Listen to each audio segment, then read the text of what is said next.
go. Happy day. There we are. We are speaking to you live from our traditional walk after conducting a 3-day marriage intensive that we are calling the Marriage Restoration Intensive. Okay, got to get that. 3-day marriage intensive. It's intense. So you think it's intense? It's very intense. That's why afterwards we need to go for a walk and just take a deep breath.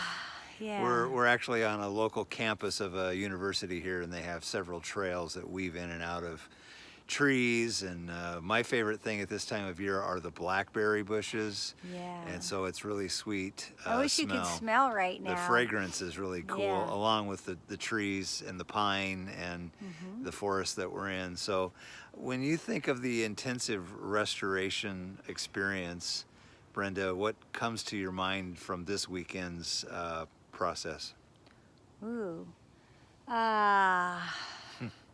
Well, we knew it was going to be intense going into it, but it's really not about us. I mean, we've done these so much, but we always keep in mind what the couple is going to be experiencing. So we want to make sure that we're organized and have a direction to go. But I love it that we can be kind of let the couple set the direction. I mean, we know what we want to cover and talk about and what skills we'd like to share. Right. But it's really cool that they set the pace. Yeah, it's kind of what we call letting them, or working with them as coach and counselor, to call the plays at the line of scrimmage, because what they come in the door with is usually a lot of hurt, a lot of wound, a lot of suspicion, a lot of mistrust, a lot of hurt, and a lot of hurt. Yeah, they're really hurt.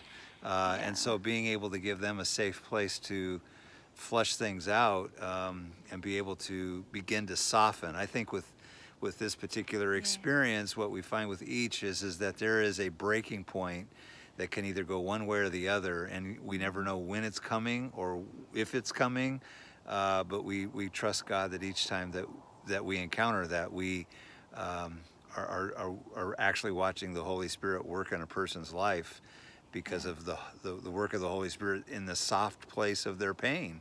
And when they turn toward one another and move to the center and hold one another's pain, that's when the healing begins.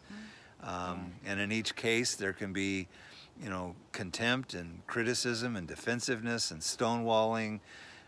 And in that direct order, it can really get to be a mess. And sometimes we have to stop the couple and back them up and the timing, to take a break and to cool off. And that's so important, because the skills that they don't have is actually what's gotten them into the trouble that they're in, let alone if there's been, something of an incident that's caused the problem to get worse. So I don't know. I think for this particular go around, knowing the material, but more than anything, just trusting God for that moment. And in this case, the sensitivity to just speaking and praying over this people were really a very sensitive issue.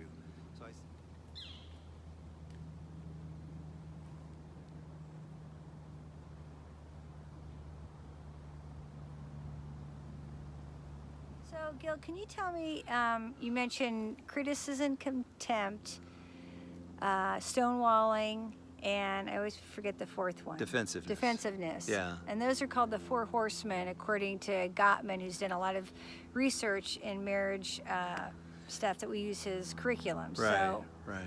So tell me about the horses. So in this case, contempt, which is actually contempt is where you're really assassinating one another's character, and it can be done with cutting words as well as just your inflection of your voice, the roll of your eyes, the hunch. You don't have to say a word, but it's like you're throwing daggers at each other. And in the case that we were working with, it's kind of like, whoa, we gotta figure out a way to get those horses back in the barn, or if they start kind of beating the doors down to try to get out of the barn. And so what we introduced to this couple and to those that are watching is that if you're really having a difficult not being nice, you need to create a code word such as get back in the barn, or whoa, horsey, or stay soft, or it's okay. You don't need. It's something that you both agree on, so as to not be able to allow contempt, criticism, defensiveness, and stonewalling to grow. Because if those things grow, the horses will run out of the barn, and they will trample and kill your relationship. I think one of the things that was so important for this particular couple was the notion of, you can choose to be right and be contemptuous, or you can choose the relationship. So it's your choice. Which do you want to do? Do you want the relationship to improve, or do you want to force your opinion and demand to be right? And in so doing, there goes the relationship. Right. And so, it was really a matter of getting that concept in, as really almost being the bridle to slow them down. You want to be right, or do you want the relationship? And in this case, they began to soften toward, we want the relationship. And to be able to, in love, call each other out when we're doing stonewalling or leaving or fight or flight, or not being engaged or not being respectful. That's what is that code word, so that it's soft enough. Hi. That you don't start another fight because you called out what you're seeing. Does that make sense? Yeah. I mean, I think it's even worth repeating one more time, but just saying it in a different way. Yeah. Go ahead. Well, oh, what? The couple saying it, or we saying it? You saying it, yeah.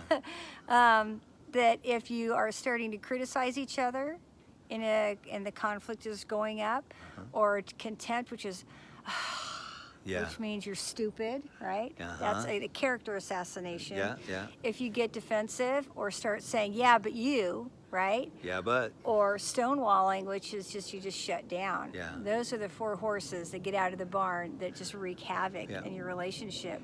So to be able to understand those and say, hey, I'm guilty of being defensive, and oh yeah, I'm guilty of stonewalling. Okay, so because we love each other and we want this relationship to be healthy and we want it to be positive when we're having a disagreement, because there's always going to be a disagreement about something somewhere. Even in the best of relationships, there's so disagreement. how do we get a handle on it? Right, because statistics show that a healthy marriage, people that are going to be really successful in their marriages, do well with conflict. Yeah, they do conflict well. Yeah. I think the other thing too is the idea of paying attention to the first few moments of your conversation.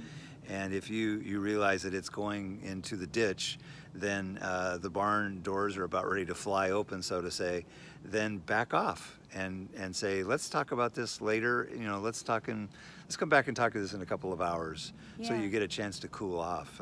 And make sure you agree upon the time you're going to be coming back, because so many times people say, I got to get out of here, and then there's no reconnection. And then someone's left hanging, and that's not nice. So many of you, I would assume have heard of the research that's done by the Gottmans out of University of Washington, and they've been around for many years.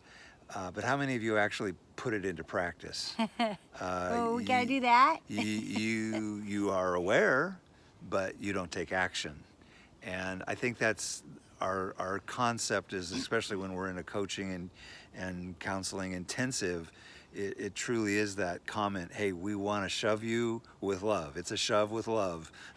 And to move you in the right direction, sometimes you do need that shove with love. And so that's where, if you do need a coach or a counselor, there's no stigmatism there. There's no shame. We need that help once in a while. And that's the beauty of being able to be the mirror and the third ear in these settings, is because they get into these patterns that are so old and worn out that that's what they're trying to do. So I really just hand it to people with great honor and respect, to allow us into a very private, sacred place. So thank you for those that keep us in your prayers. We put our word out of needing prayer while we're in these sessions, and we truly do feel them and know them, and they make all the difference. So we want to say thanks to those that do that. And if you want to be a part of that team, please let us know. Restored and Remarried. Also, I think it's kind of exciting because we're. Are we pregnant? No, we're not pregnant. It sounded like you were going to say something. Yeah, we're not buying a new house. We're not buying a new car. But there is some developments happening on our website, which we're really excited that hopefully those will be out before the end of the year. So anyhow, in the meantime, we just continue to thank you and to remind you all, if you haven't got the marriage, you ain't got the marriage. You ain't got nothing. Yeah, so always forward and stay strong, but also stay safe, stay soft, and always forward. Mm-hmm. Bye-bye. Love you all. Bye.